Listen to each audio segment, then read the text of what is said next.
All right, we're gonna call this to order at 4:04. Oh, can somebody take notes? John's not here. I forgot to ask that. Please. Thanks, thanks, Mike. Appreciate that. Or do you want to record this and we can upload it to Otter? Okay, if you haven't had a chance to look at the minutes, please do so, and I will. We just got started, Brennan. If someone would like to please make a motion to approve.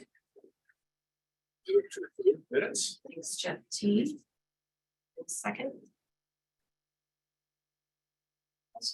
Thanks, Mike. Yeah, you totally can. Yeah, you can do two things. Look at you. Multitasking. Okay. All right. All in favor? Aye. Thank you. And we have two visitors with us again today, which is lovely to see you. Joy, and remind me.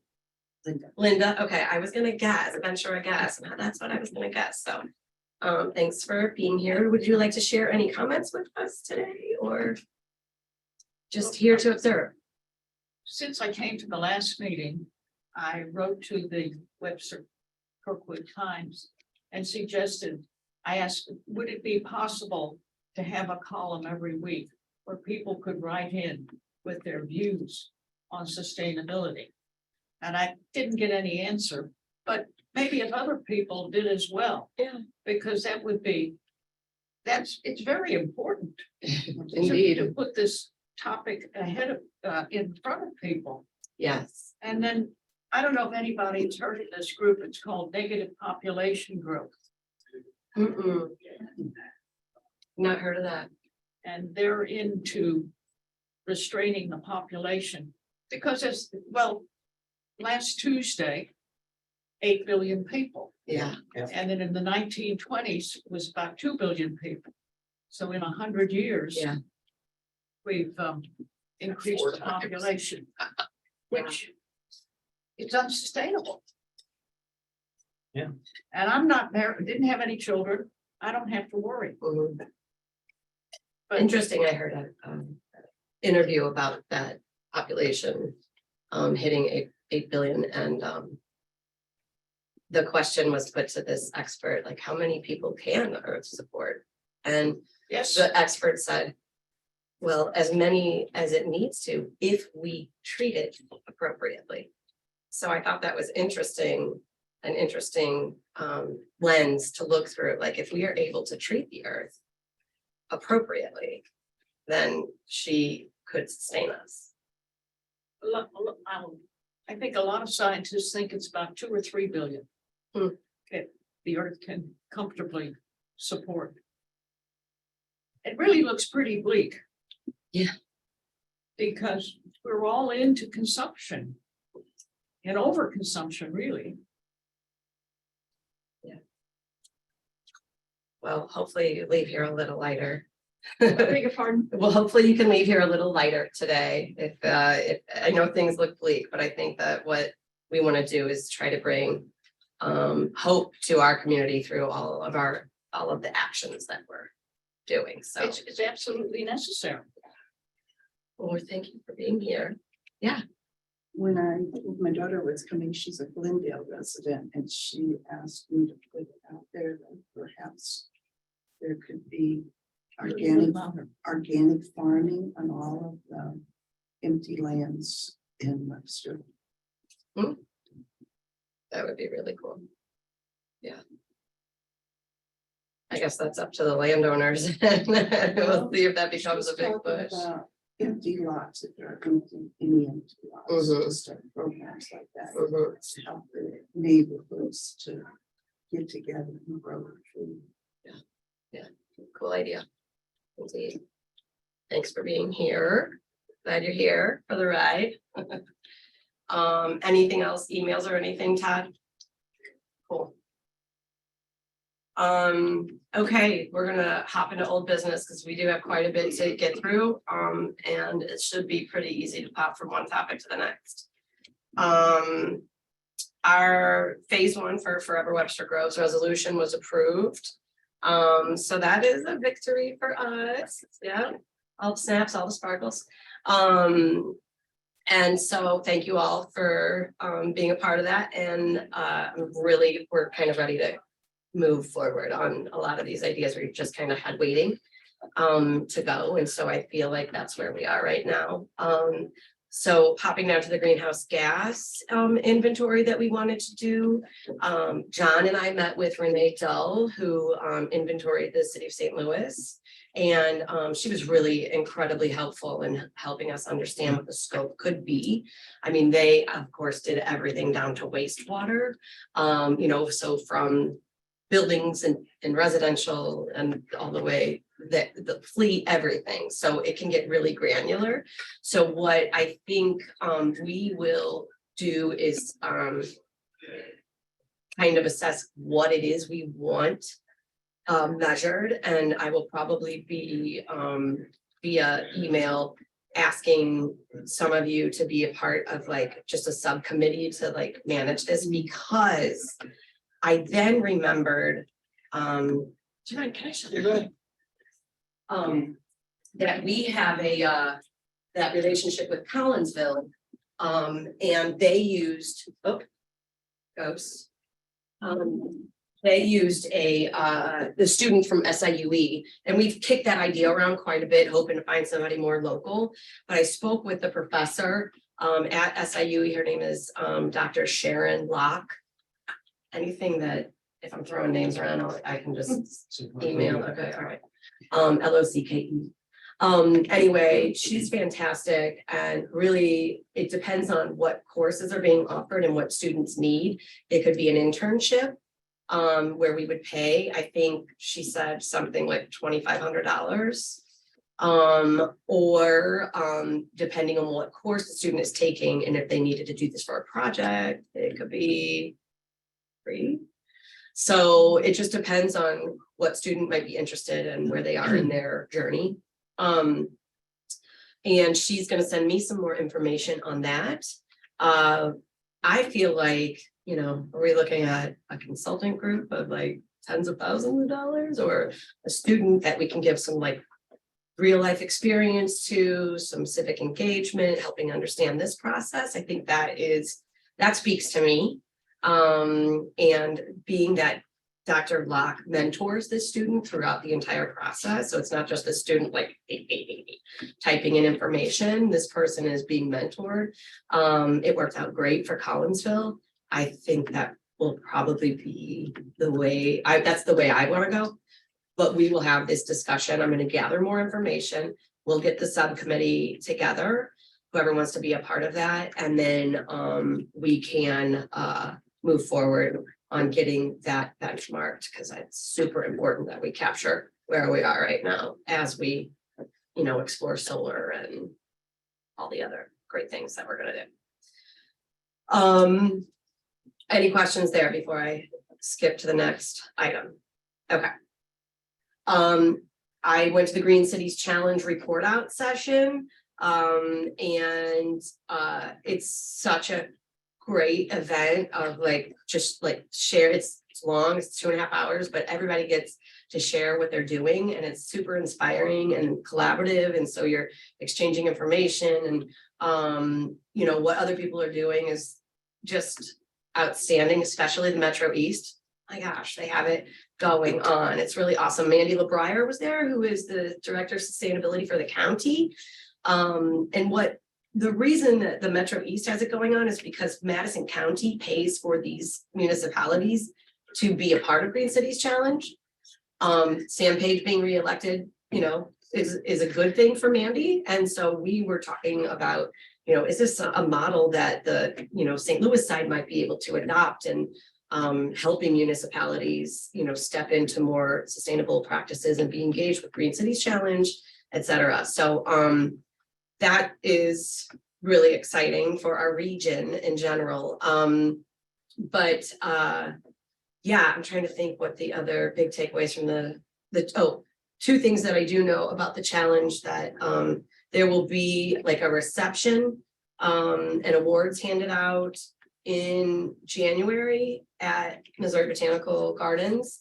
And Pam, I think it would be awesome if some group of us, or Todd, if we want to go, like as a Webster Groves, municipality to show just support and also interest.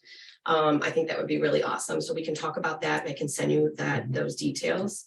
And then in February, there is something called the Midwest Climate Collaborative out of WashU. You're familiar with it, right?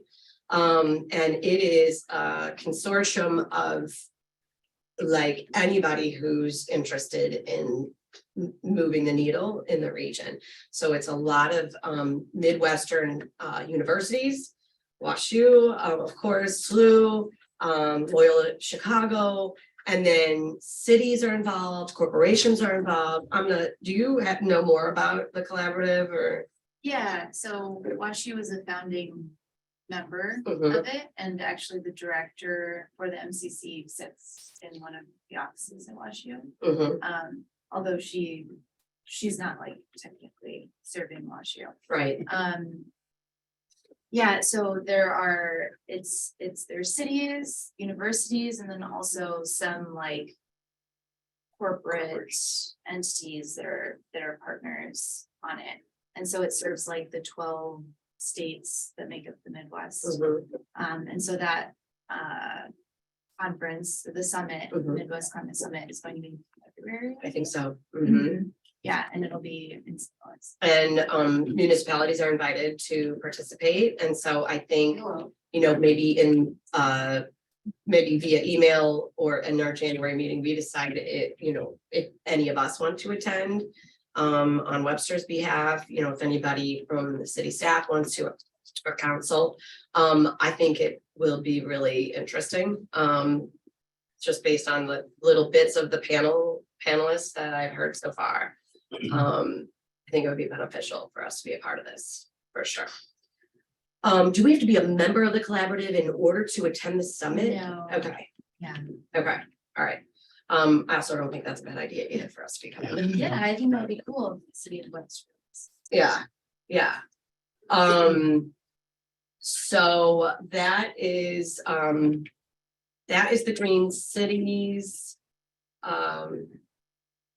Oh, and that was in new business, so I already jumped ahead of myself, so sorry about that, friends.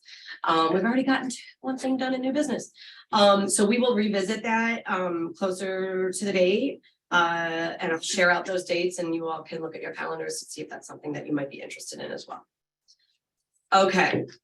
The collaboration updates, Green Space, with what they have developed already, like an incredible speaker series for next year, and they're looking for support from us.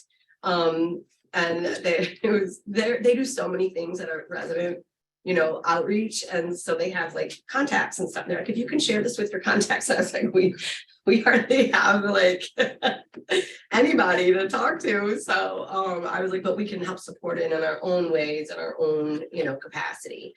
And consider attending. I do know that the first one is in January, and it is going to be a dark sky presentation about light pollution. And Todd, I know I had emailed you about street lamps. I know we've talked about these things before. And what is the status on our street lamps, et cetera? Well, they shine down, Yes. and when we have complaints of light shining into somebody's residence, Mhm. we can get Ameren to put a shield on it to Okay, direct it away from so it doesn't shine into their bedroom or whatever. okay, So we've done that. We've put the shields on the backside of them to Mhm. keep the light out to the street. is that you all doing that, or is that Ameren doing? We send the request to Ameren and they Okay. do it. So they're owned by Ameren, right? They're all owned by Ameren, except the decorative ones are ours. The decorative ones are the business districts. And we put, ask Ameren to put sensors on them. They could be dark.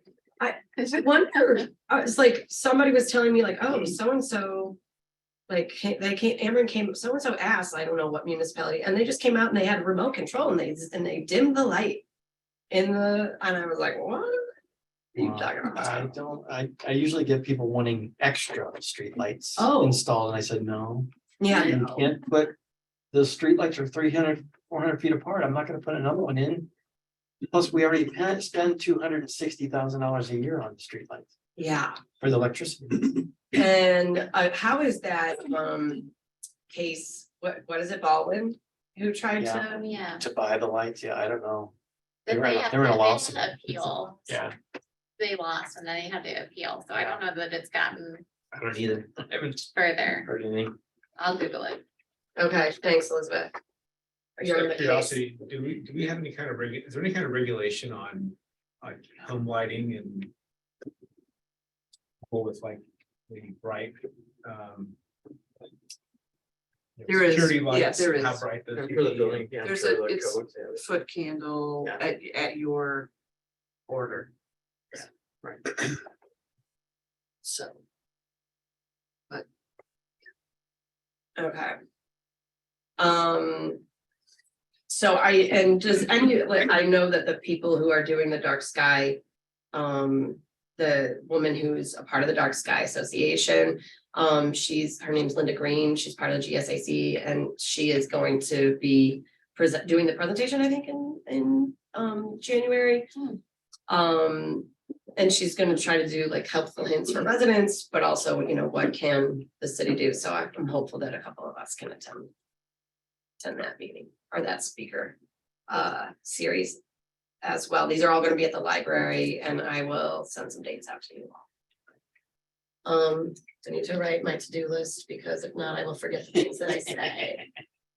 And date.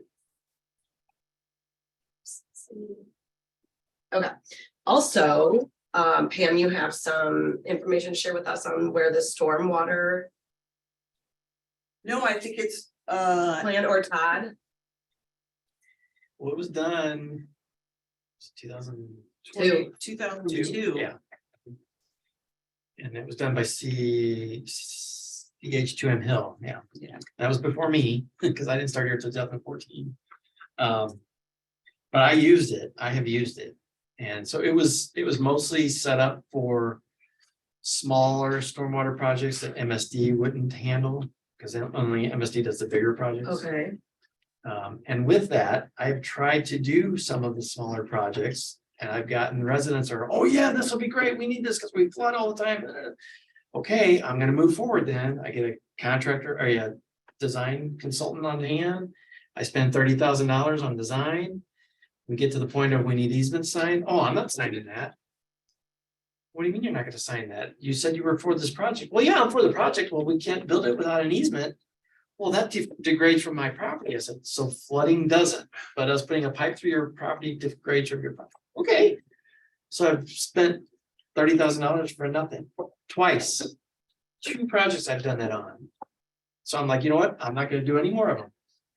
Unless the people come to me and say, and I gotta get something where they're gonna say, yeah, I will sign this easement yeah, and something in writing.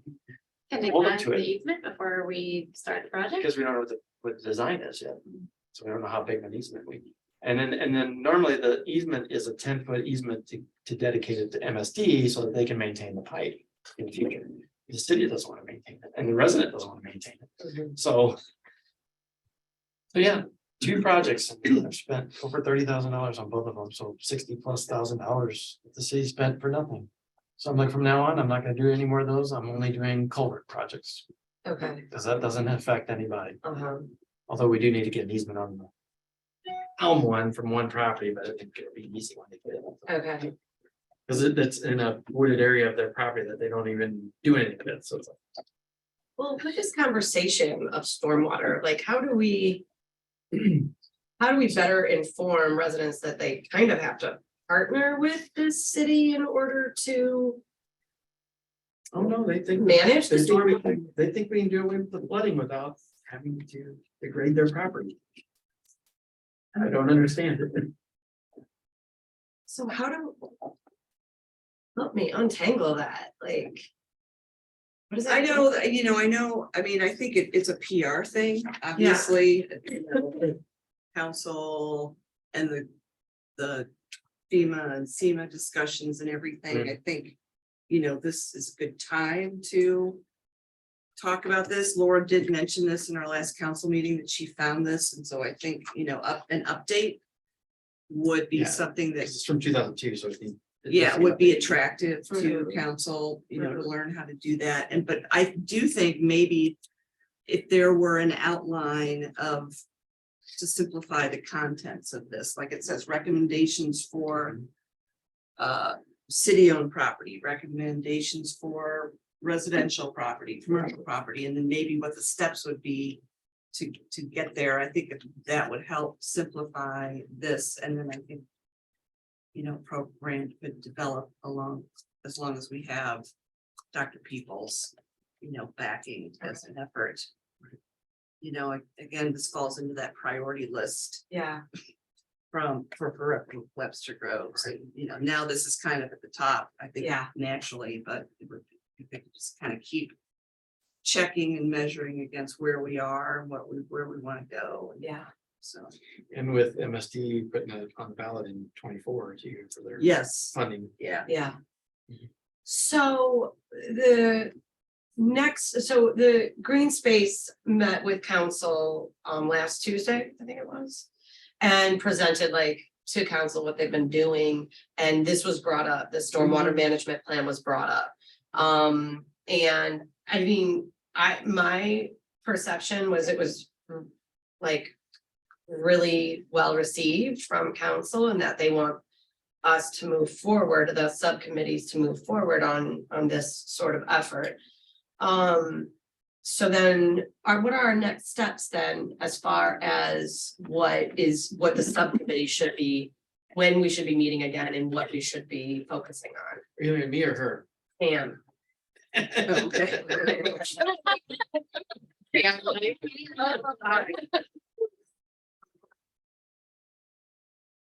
How about if I talk to those liaisons, Yeah. the council liaisons, and we will figure out next steps. I think we're, you know, in the throes of strategic planning. Yes, And So I don't- this, and so I think we. I don't know if our next step would be we go back to CH2 and Hill, or if we get Right. another consultant on board. okay, Yeah, I mean, How I much think of it that, Can we use, I mean, Webster's an old, pretty old town. How many, has it changed all that much that like?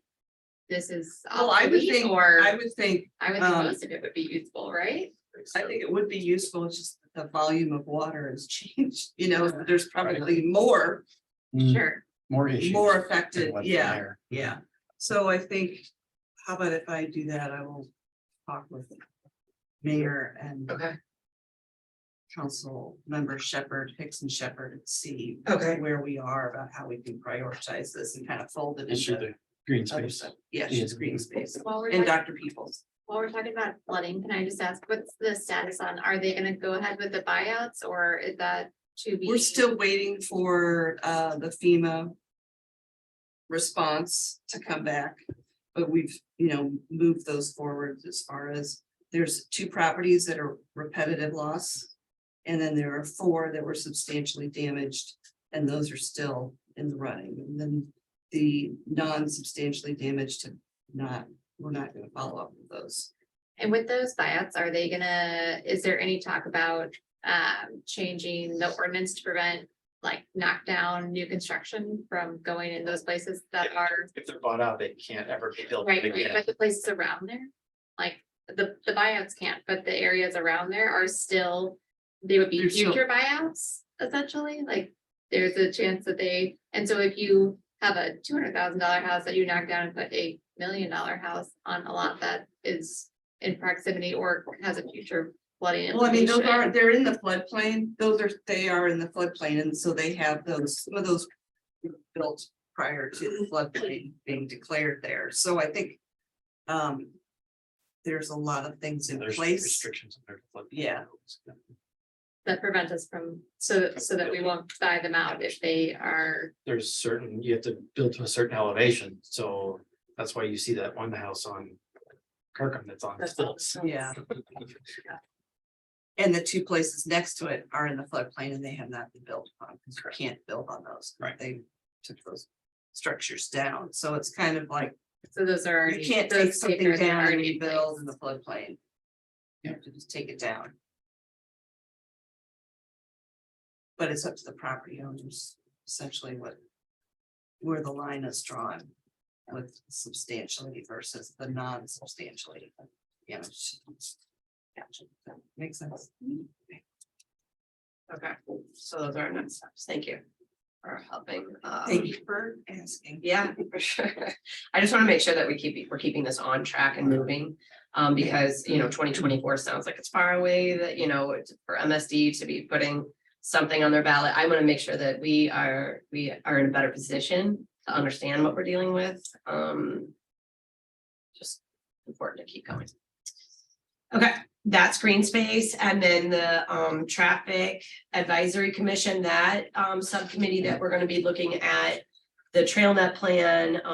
Traffic advisory has been really cranking on ideas and pulling together vision statements and trying to get a stronger presence. And so they want to do like is it Complete Streets, I think? Which is a great program for pedestrian and bike friendly approach to doing things around here. And so that subcommittee is going to meet again in the new year. And Mayor Arnold is going to, Carla, I see ya. Mayor Arnold is going to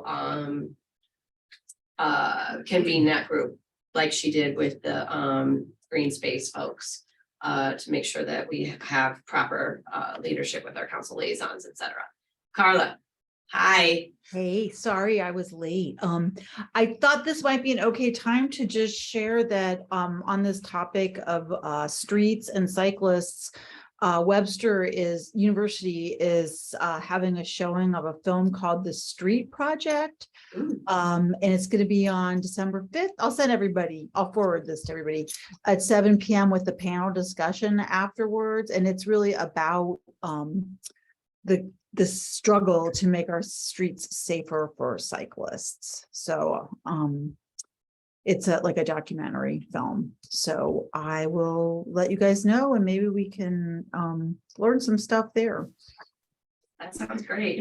Like build a dedicated bike lane and let people drive through it. Oh, are people still Yes. abusing? Yes. How do we? Education. That's why I'm thinking Education. maybe Carla, you could reach out to Dr. Peoples and Jen Starkey and just let them know about that, and perhaps that can be. Yeah, absolutely. Mhm. Any idea how much it would cost? I know Clayton has these, the little kind of plastic pylons that separate Mhm. the bike lane Mhm. from the street, which I know if you're biking or walking or running or whatever, but it gives you just that, even though car go right over that, it gives you Yeah. that degree of comfort for people using the, You really need a curb. even then. Yeah, what is the cost of that type of structure? Is it They're about- exorbitant? They're about $2 or $3 a piece. Okay.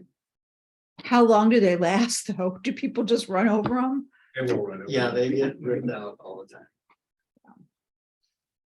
Humans That's are, a lot of You're almost collaborative teenagers, work. right? An awareness thing. so maybe, And Uber drivers. Like Like concrete that. planters, At least Um, you can take out a tire. but- right? Spikes. Yeah. it's a little so medieval, so effective. Maybe we could combine this with an approach to helping people's mental health by just getting volunteers who can stand along the road and wave a stick and yell at people who go in the wrong lane, and that'd be a great way to vent some anger. That's a great idea. Carla. Sign me So up. positive. That will make Webster be a really happy place. Okay, so it looks like maybe we should, I also am curious, like, what is the police department's role in helping us help, safety? I'm not like looking for like, hey, we're gonna be pulling you all over, but like how, with their engagement, how can we help people feel more comfortable with? So they used to have a bike patrol for the police department did, and they like disbanded the bike patrol, but when we were doing our campaigning, I was talking to some of the police officers who were helping, and they were like, oh yeah, lots of people really love being on the bike patrol force because you get to wear shorts. It's a low bar.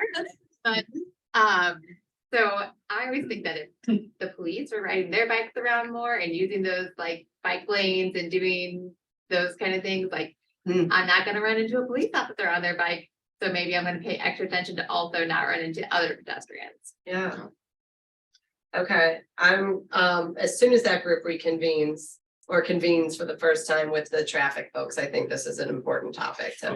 I may be alone here, but I am all for more enforcement and raising revenue for the city. And I know it's politically unpopular, people get 3 speeding tickets and, half a year.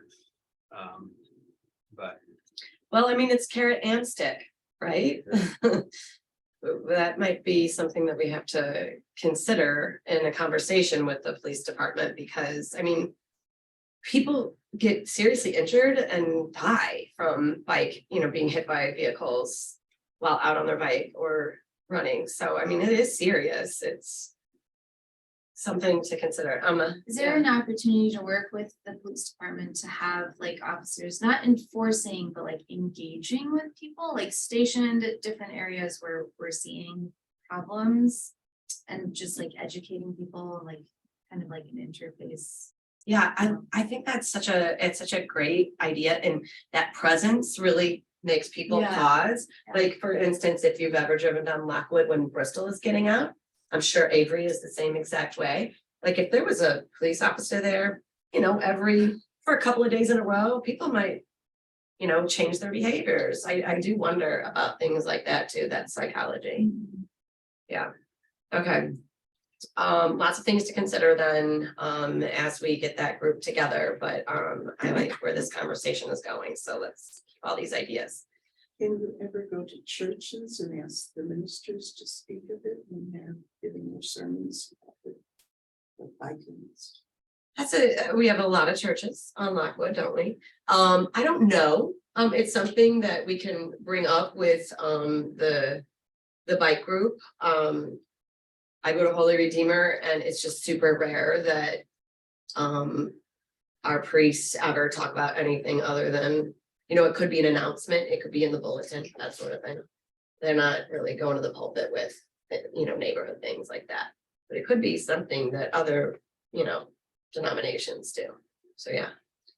Lots of churches on. Okay. Our burned out program, which I named late one night. For Christmas light collection, Mike.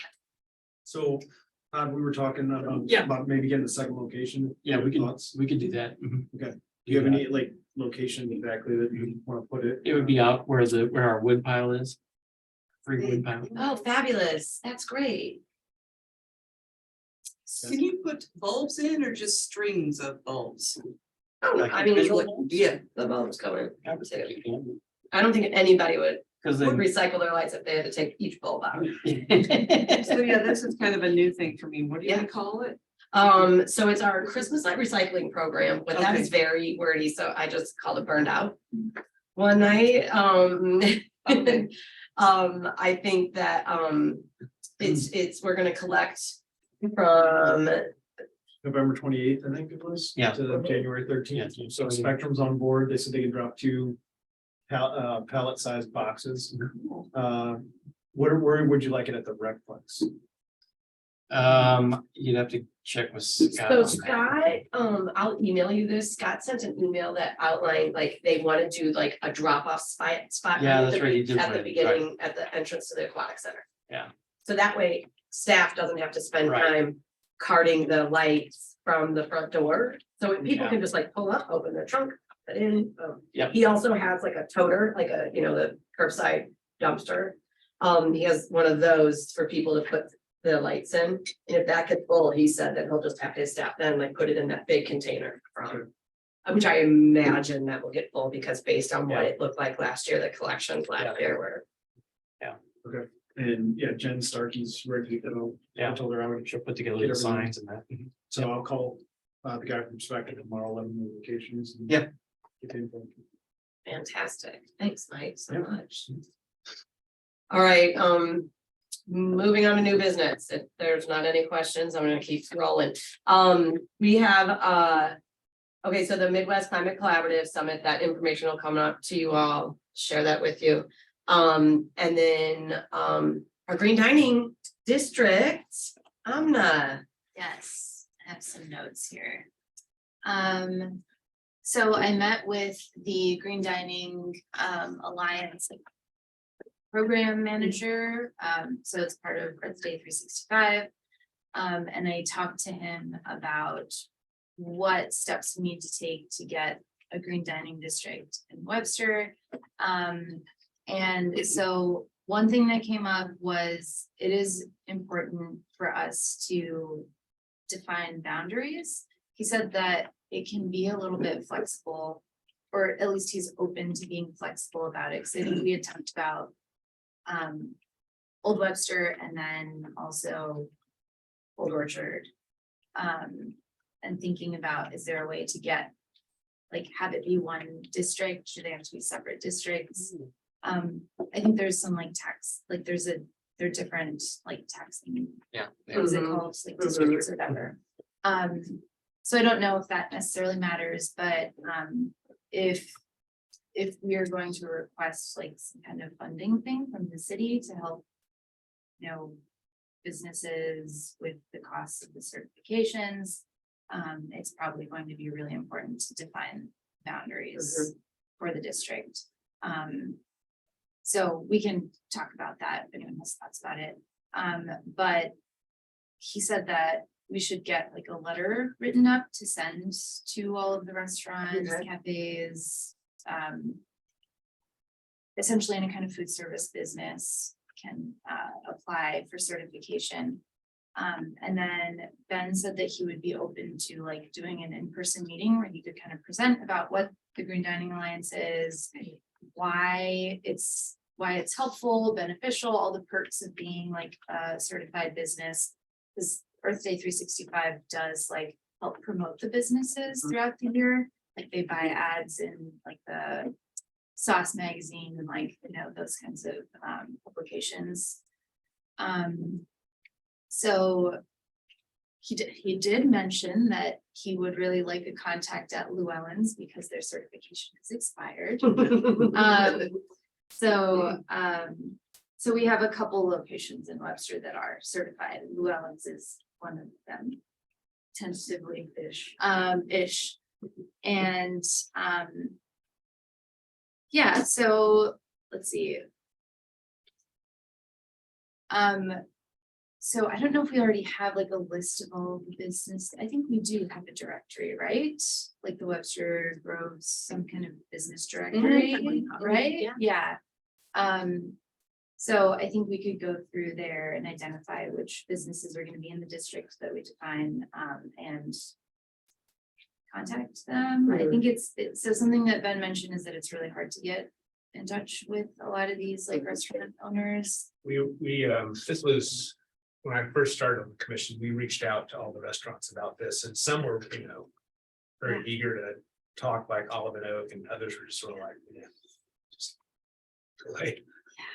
Yeah. So You might want to talk to Eric Peterson about, because he is staff liaison for the Business Development Commission, Yeah. and then they can start go through them Yeah. What about the chamber? and the chamber, and yeah, that way you've got some critical mass. Yeah, and I think it's interesting because that was right before my time on the commission. And I think a lot has changed with GDA, with their green dining districts, and they're more of a presence, at least in the media that I consume, which might be, you know, geared toward me. Imagine that, but you know, they have like raised the bar on who they are, the level of exposure. So maybe we would get more interested, plus a lot has changed in Old Orchard, and so perhaps we might be able to get things going. I did talk to Jess Watson, who's the executive director at Earth Day, and she said that it would probably be advantageous to keep Webster as one green like dining district as opposed to splitting Old Orchard, because outside of us, like that doesn't regionally, people aren't like, oh, Old Orchard, Right. or oh, Or like that side of Lockwood or this side of Yes. Lockwood. So keeping it all one would be advantageous. You just need a certain percentage of restaurants, Yeah. right? Yes. Then you got the Yeah. business or the restaurants down at Crossroads too. Yeah, and the, Who's a restaurant down there though? We got Fuzzy's Taco Shop and you got Wingstop. Oh, that's that's what Crossroads. Oh, I didn't know that. Yeah, Yorkshire. Yorkshire. Yorkshire. There's Okay, no that's a restaurant at different- Crossroads. I was gonna say, I was like, Yeah. okay, There's no I restaurant. forgot that that's, Unless you call, Yeah. the, oh, Zumi Sushi, that's new. In that, in that yeah, and strip it's mall. next to the Hot Shops. isn't it? Yeah. Yeah, Jimmy John's. okay, so Anna, what do you think? So when I think about us spending the ARPA dollars that we have. Would be helping businesses, helping them make this decision. Make it easy. So is it like a grant program that we fund, half of their, and I think this is what Maplewood does, they fund half of the.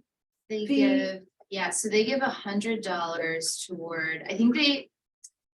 I didn't write this down, but I think he said the initial certification, like first time certification, I think they pay for it. And then they give $100 towards recertification thereafter. And he said that he would put me in touch with the person who helped set that up with Maplewood. He also mentioned Brentwood passed something similar. But the interesting thing about Brentwood is that they don't have any certified restaurants yet. Hmm. So this is like in anticipation, like they created this like incentive. And so it's kind of like a chicken and egg thing. Mhm. It could be done either way, or we could have the city like have this offering and then sell it to restaurants that way, like use it as an incentive. So yeah, so he said that he would connect me with the people who were instrumental in getting those two cities like going. Okay. He also mentioned that Cortex is actively working on this right now. Mhm. And Colleen Autry, do you know who that is? Like, so he said that she's the sustainability director for Cortex. And so what they are doing is covering the first certification fee. And then, but they're not yet a district, green dining district. Yeah, okay. Give me your opinion, what do you think would be the best step forward, like reaching out to businesses, then coming back? Or should we have a program established and then reach out to our restaurants? What are the things you need to do to be green dining certified? So there's like they have a whole like list of things. And there are different categories. So off the top of my head, there's like waste. So like, are they composting or like recycling organics? And then there's like energy stuff. So they look at all of the kitchen appliances in the buildings themselves. And then there are things like kind of like social, like a social kind of category where they look at how like employees are compensated, are they given like bus passes or, things like that sort of, and benefits. Yeah, I'm sure there are other categories, but that's just what I can remember off the top of my head. Maybe, yeah, I mean, maybe we can link in the minutes to the Green Dining Alliance website, because I think their score sheet might be Yeah. there. I know I've seen it before, I just can't remember if that I was can't an email or. I like the idea of how Maplewood has their setup where they pay the initial fee and then pay some towards the recertification. My thought is that if we did the program beforehand, though, we would have to make it easy for our restaurants, that there'd have to be some like, okay, and here are your choices for, easy to find composting, and here's this, because if you're new to doing all that stuff, you might not know like, oh, I can just call this micro composter. And so I think if we're gonna start something and try to get as many restaurants involved, then it has to be easy, because it's like everybody else, if it's not just like, here you go. Yeah, here's your menu. I can recall from the last time we reached out to restaurants that, the restaurants that want to run their business this way, do these things, are going to do it regardless of the designation. But those that don't, I mean, there's some cost to doing these things and. I mean, just having the sticker on your window and being called a green dining district member, that incentive is probably not enough. Yeah, alone. so what do you think, we could, like, how do you think we can sweeten that deal for restaurants who might not be super enthusiastic about it? Certainly, I mean, I think covering their, at least their initial registration would help. I don't know if there's anything that we, and maybe, you know, like she's saying, you know, provide some resources to help. So maybe some like mentorship or, but that's what TDA does. Yeah. They come in, they do like go through this checklist, they like help people, they create like, oh, here's some target goals for you. Because there's different levels. Is it of- like one of those things where like, you know, just like we do now where we go through all of our things, we're like, oh, actually, look, being green actually sometimes is cost effective. Mhm. Is there like a, hey, this might be like actually great for your business and you didn't even know? Yeah. Yeah. Carla, did you have your hand up? Yeah, so this is actually in response to the idea that Elizabeth raised a couple minutes ago about maybe lowering the barrier for some of these places by just giving them resources about like, well, this is how you would, you know, for composting or whatever. Jamie, I know you and I had talked about possible ways to get university students involved, and it seems to me like that would be an ideal project for a student to just try to put together that resource bank. Oh, Obviously, we'd have to keep it updated, but yeah, at least the initial, you know, it's probably not the most efficient way to do it, okay? You never know, though. We have a lot of students who work in the food industry. They may know more than we do. But it would be, you know, if we want to make that connection, it seems like that might be a place to do it. that's a great suggestion. I agree. Thanks, Carla. I think that as like, we can decide how we want to move forward with this and like with emails. And maybe including some student. Carla, do you have anyone right now in the program at Webster? We do. I have no idea, you know, if they would have the time or interest in this Yeah. particular project, but if we decide we want somebody, I can put the word out for sure. Okay, Yeah. okay. All right, well, let's continue this conversation and see what our design our next steps and then, yeah, I'm excited. Thank you, Amna, for doing that work. I appreciate it. And then Elizabeth, I don't have us on this on the agenda because I'm a space cadet, but give us some update about the pumpkin smash. Sure, it went really well. I didn't get an email back, so I don't know what our wait is, but we had lots of people come out, and even though it was like really cold and rainy and Windy. uncomfortable, yeah, then we had Jeff brought a bunch of Boy Scouts to help out, which was cool. Cub Scout. But yeah, it was really fun and I think it went really well and Yeah, I think we'll have it tentatively on the agenda again next year. yeah, hopefully Elizabeth was like, yeah, it doesn't need to be this long. Yeah. Shorter timeframe. Maybe Yeah. like we'll scooch it up to 10 AM. Yeah. so that everyone- Yeah, well, thank you so much for all the things you did to help make that happen. And Jamie, I know that we had emailed about this and the middle school. Yeah, Do you have that on your new? no, I don't. Go ahead. When we were doing the pumpkin thing, I got in contact with the sustainability teacher at the middle school.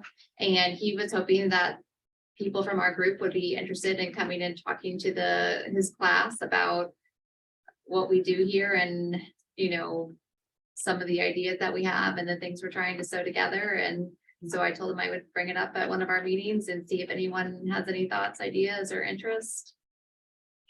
That's awesome. I'd go and talk to them. Okay. I don't know. Yeah, like I can connect with, maybe he'll be like, oh, she's the stalker on Instagram. Because I keep messaging him, the teacher.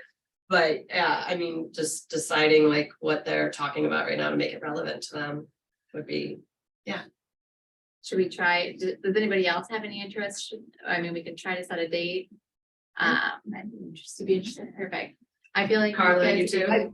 I would be interested. Have the whole commission there. Well, Maybe I'll just kind of like leave you guys in on an email. I actually like that. It will not work in any way, shape or form for me to show up somewhere during the day. So I will leave you all in and then get you in contact. Awesome. My daughter will be mortified if I showed up at school. Jeff said. Awesome. Okay, thanks, Elizabeth, for both of those things. And Jeff, you're gonna round us out here, for new business.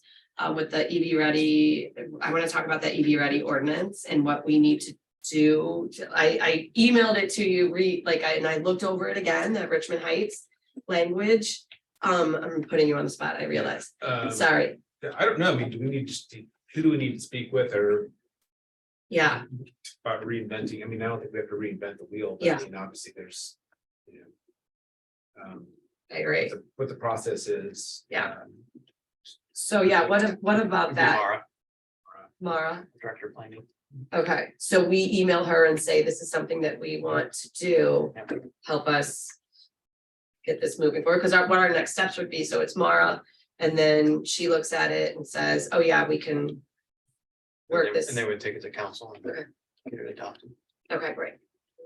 Okay, do we, I mean, I've had multiple meetings with Mara, but about different things.